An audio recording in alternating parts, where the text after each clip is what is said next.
Info Paris, nous nous trouvons à la Maison de l'Amérique latine pour la deuxième année consécutive où la présidente de la région, Mme Josette Borrell-Incertain, est venue souhaiter, dans quelques jours, ça va être la fin des vœux pour 2014, eh bien la région a souhaité venir dans l'Hexagone, souhaiter ses meilleurs vœux aux ultramarins. Deuxième initiative.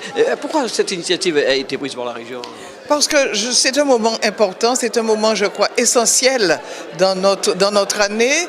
Nous sommes nombreux à être dans l'Hexagone, nous sommes nombreux à choisir de venir poursuivre qui des études ou encore qui nous avons choisi ou obtenu peut-être un poste dans l'Hexagone. Donc je crois que c'est important de saluer ces présences, ces talents, je dirais, mais saluer aussi les associations, parce que sans ces associations qui servent de lien et qui permettent aux Antillais de se retrouver, aux Guadeloupéens de se retrouver. Donc moi je pensais que c'était indispensable pour moi de présenter mes vœux et de leur dire un petit peu ce qui se fait en Guadeloupe de façon à pouvoir, je dirais, garder ce cordon ombilical entre ceux qui vivent dans l'Hexagone et ceux qui sont restés, comme on dit, au pays, parce que c'est ce qu'on dit lorsqu'on vit dans l'Hexagone. Justement, tout au long de l'année, quels sont ces liens entre la région Guadeloupe et ses ultramarins de l'Hexagone? Les ultramarins viennent en vacances. Ce sont des jeunes que nous accompagnons et qui, parfois, en cours d'année, éprouvent le besoin de retourner à la maison. Donc, nous les accompagnons, nous les aidons dans leurs études. Donc, il est normal aussi que la présidente de région que je suis vienne leur souhaiter une bonne année de santé et une bonne année aussi de réussite. Parce que la réussite personnelle passe le plus souvent par la réussite professionnelle. Donc, leur dire que nous sommes attentifs, que nous continuons à les accompagner et reconnaître leurs talents. Parce que nous avons plein de jeunes dans tous les strates, je dirais, de la vie, que ce soit ceux qui font de brillantes études intellectuelles, mais ceux qui sont des apprentis et qui sont brillants. J'ai voulu vraiment, je n'ai pas pu trouver vraiment le deuxième apprenti que j'avais sollicité, que je n'ai pas pu toucher, mais je voulais vraiment dire que l'excellence de nos talents, ça part vraiment du manuel, de l'artisanat, de la culture, de ceux qui sont artistes, en passant par ceux qui réussissent, qui ont un Master 2, qui ont un doctorat. Donc leur dire bravo, puisque je répète souvent, dire que la jeunesse, c'est l'avenir du pays, ça ne doit pas être un slogan. Il faut leur donner les moyens de se former, leurs moyens d'être excellents, de façon à ce qu'ils nous remplacent, comme on dit.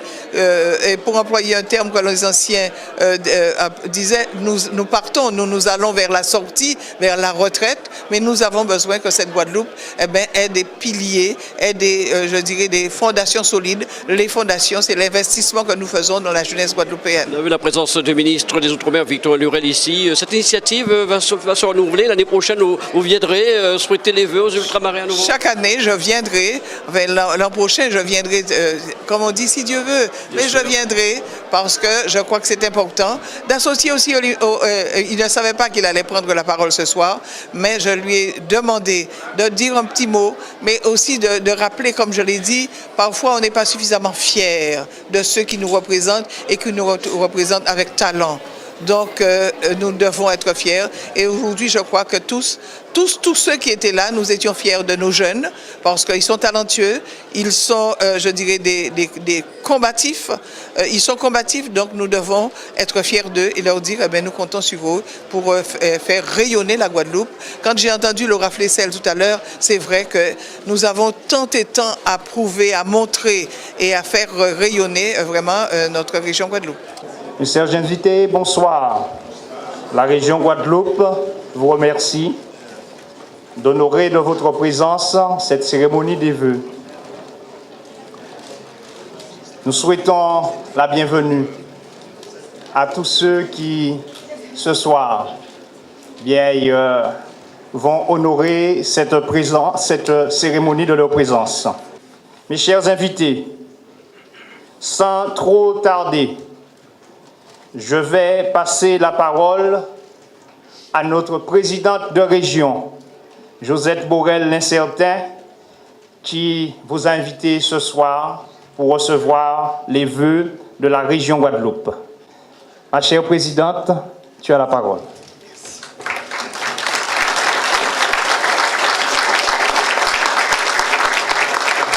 Merci Jocelyn. Et permettez-moi de vous dire que je m'excuse pour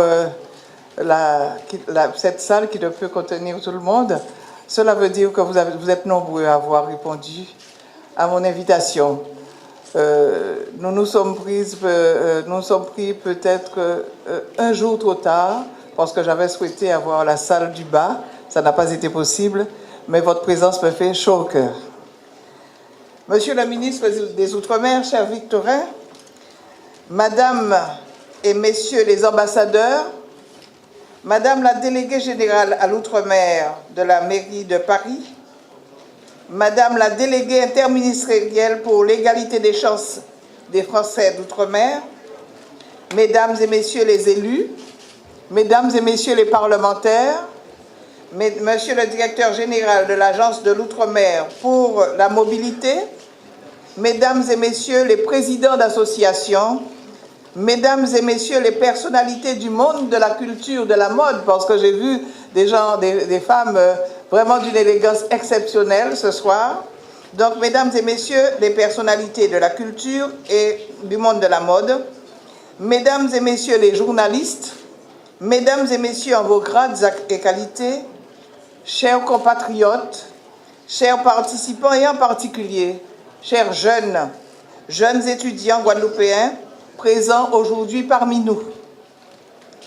Je tiens tout d'abord à vous remercier pour votre présence à cette traditionnelle cérémonie des vœux de la présidente du Conseil régional de Guadeloupe à la communauté antillaise de Paris, car j'ai vu aussi nos compatriotes de Martinique avec nous ce soir. J'ai souhaité réunir et rencontrer à cette occasion les représentants de l'État, des collectivités, des élus, les responsables d'associations, les personnalités, les jeunes étudiants et actifs qui œuvrent pour la diffusion, la promotion de notre culture, de nos cultures d'outre-mer, pour la défense de nos intérêts et qui ont fait le choix, dans leur parcours de vie, parfois semés d'embûches ou encore semés vraiment de succès.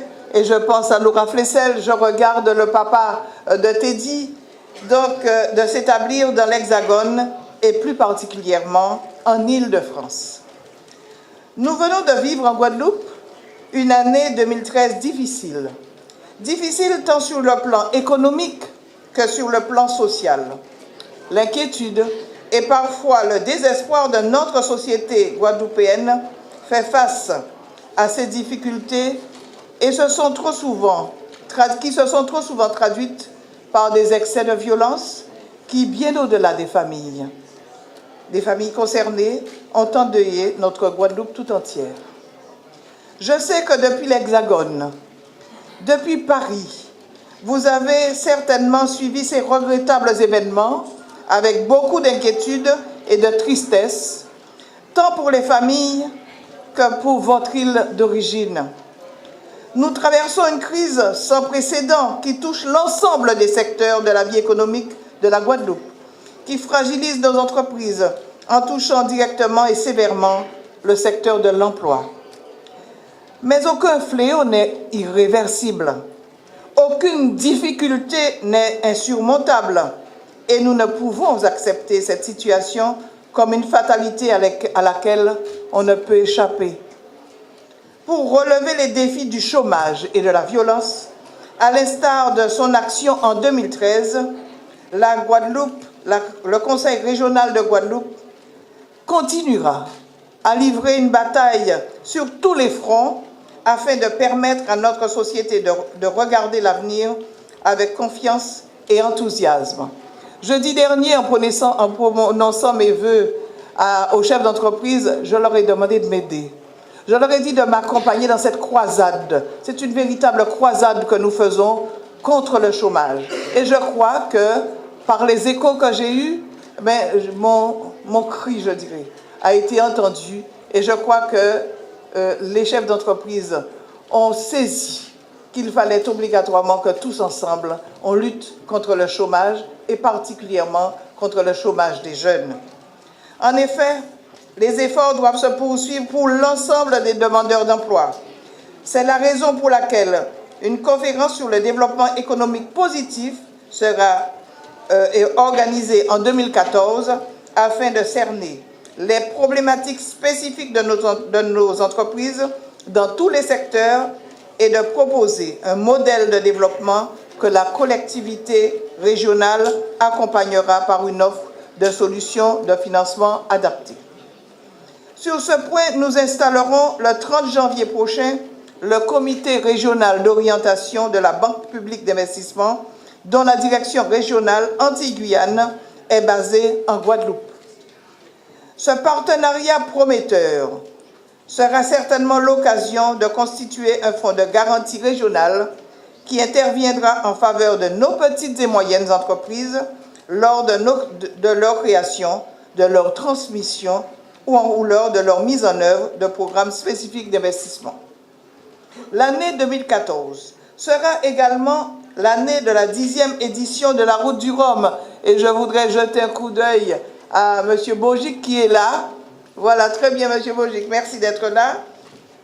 Donc je disais que ça sera l'année de la 10e édition de la Route du Rhum qui donnera un nouvel élan au partenariat de la région avec la société Pendwick, en liant définitivement cette course transatlantique en solitaire mythique à la destination Guadeloupe, parce que dorénavant nous disons la route du Rhum, destination Guadeloupe.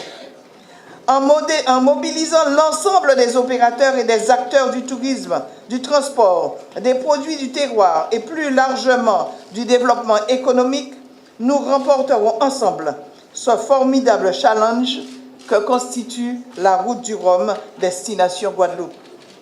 En termes de retombées touristiques, économiques et surtout sociales, ce sera un événement plein d'émotions, mais également crucial pour la Guadeloupe que d'accueillir une nouvelle fois ces skippers venus de Saint-Malo. En évoquant cette belle ville de Saint-Malo, je ne peux m'empêcher de penser à la conférence des régions ultra-périphériques, puisque c'est là, c'est à Saint-Malo que tout a commencé avec la déclaration des présidents des RUP en 1993, dont l'objectif de tirer le bilan débat essentiellement sur 4 axes majeurs. Le développement de la créativité de nos PME, expression des talents de nos champions, appropriation et partage de notre richesse culturelle à travers les jeunes, formation, valorisation, épanouissement de notre jeunesse. À ce titre, j'ai souhaité ce soir, à cette occasion, récompenser, je dirais, leur dire merci à ces jeunes, 7 étudiants, pour leur parcours de formation et les encourager dans les efforts qu'ils produisent afin de réussir leur projet.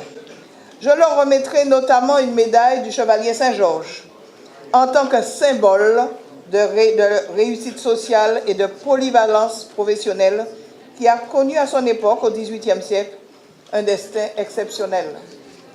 Nous avons d'ailleurs donné son nom, le 5 novembre 2013, à un lycée emblématique de la région pointoise, connu sous l'appellation Lycée polyvalent de Bainbridge.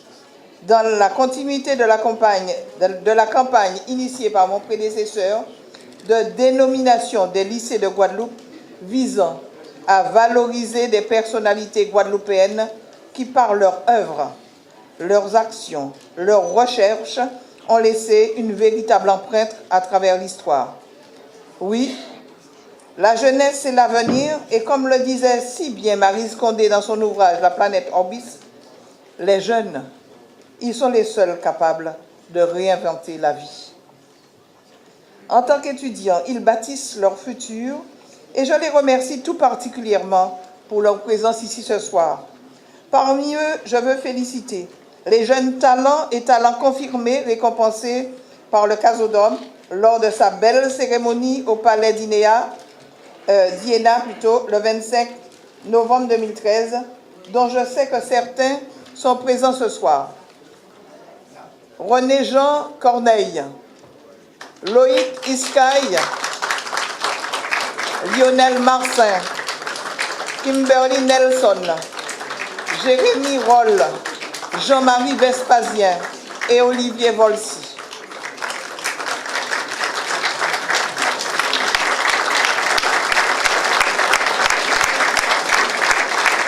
Je souhaite également vous présenter plus particulièrement d'autres jeunes, pour certains candidats au talent de l'outre-mer et que je souhaite récompenser pour leur parcours d'études, leur persévérance et leur combativité.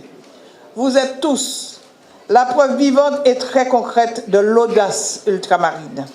Chère à Madame la déléguée interministérielle pour l'égalité des chances des Français d'outre-mer, merci, Madame, d'être là, Madame la ministre.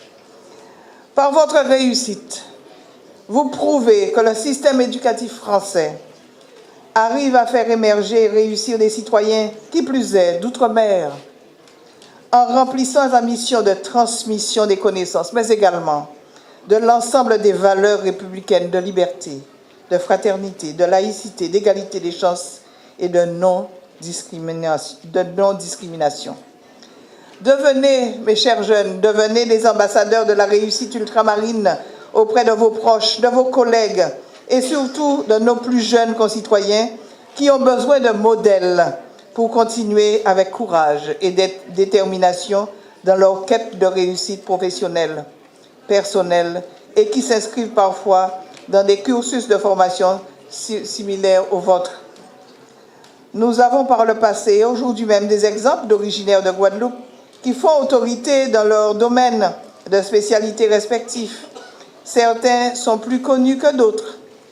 Et nous devons également remercier les différents chercheurs qui œuvrent à activer leur mémoire et à les conserver. Soyons fiers d'être des ultramarins, soyons fiers de ce que nous sommes et porter haut et fort les couleurs de la Guadeloupe, les couleurs des ultramarins. N'hésitez pas à venir rejoindre ces noms célèbres et à inscrire les vôtres à leur suite. N'ayez aucune hésitation. Nos peuples en ont grandement besoin, notamment les plus jeunes et les plus défavorisés. Donc croyons en nous et allons de l'avant. Comme le disait Nelson Mandela, en faisant briller notre lumière, nous offrons aux autres la possibilité, en faisant briller, je le cite, en faisant briller notre lumière, nous offrons aux autres la possibilité d'en faire autant. Je n'ai pas voulu, je dirais, rendre un hommage à Monsieur le ministre des Outre-mer, mais je crois que Monsieur le ministre des Outre-mer, je lui dirais de ne pas rougir, mais je crois que lui aussi, il est aussi pour nous une fierté. Nous pouvons être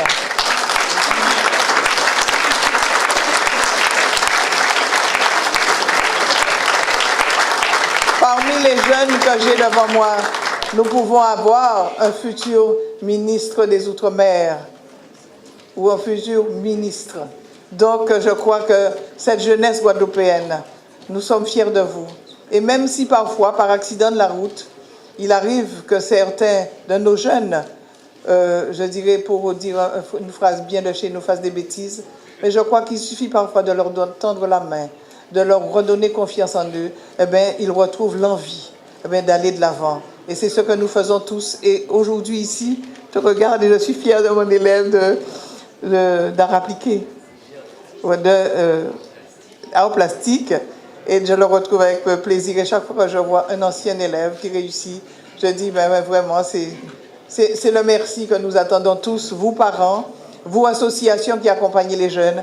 Donc vraiment, je voudrais aujourd'hui à tous présenter mes meilleurs vœux de santé. On en a tous besoin, c'est la seule richesse dont on ne peut se passer. Le reste, on se bat pour avoir. Mais je crois qu'il faut aussi parler de bonheur. Il faut parler quand même de prospérité. Il faut parler je dirais, de fraternité entre nous. Nous en avons besoin. Et je crois qu'en vous voyant aujourd'hui, ce soir, je sais ce que c'est qu'être ensemble, être solidaire, avoir les mêmes valeurs. Nous les partageons. Continuez, vous, les présidents d'associations, qui donnez de votre temps. Le bénévolat, ça existe encore. Et on sait très bien, nous, les ultramarins, quand on est dans l'Hexagone, on a besoin de ces associations pour que nous puissions parfois nous retrouver, tout simplement, pour parler de ce que nous avons laissé loin de nous, à plus de 7000 km. Alors, merci d'avoir été là et encore excellente année 2014. Merci encore.